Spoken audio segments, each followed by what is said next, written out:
about the Glass Museum is not only do you see the product, you can see some of the tools that they use to make these products. So some of the things that was discussed at the other displays. And your name? Don Sechrist, and I work for Lennox and Bryce and L.E. Smith different times of my lifetime. Okay, so what did you do at the plants, and is this some of the tools you used? Yes, it is. Now this tool here is called a punny, which they gathered the glass with a stemware.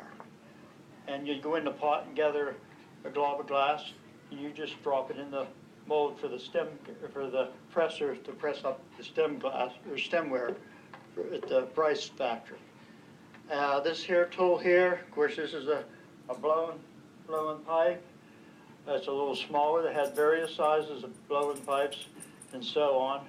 And it took 12 men to make a piece of stemware. And this is one of the tools we used there.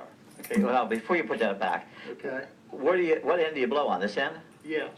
And then this is the end where you gather the glob of glass? Right, you had a gathering boy. Number one, the gathering boy, he'd get in there and gather a glob of glass. Then he'd roll it out on a marble.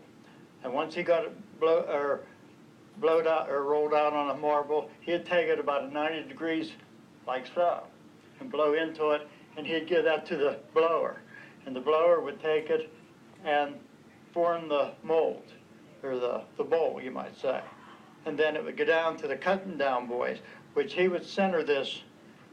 He would center the, excuse me, like so.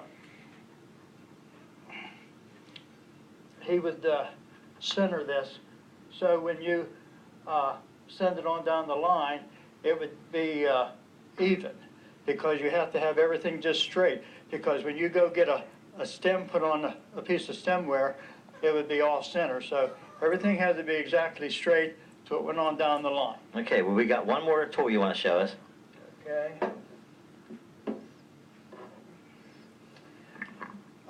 This is a pair of shears that the foot caster would use.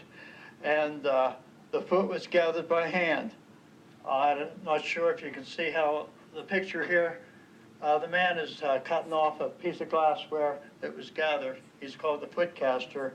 And he'd hold this little hole here. The punny would come down and he'd hold it, stick it on a piece of glass, cut it off, and then he would form the foot for your stemware.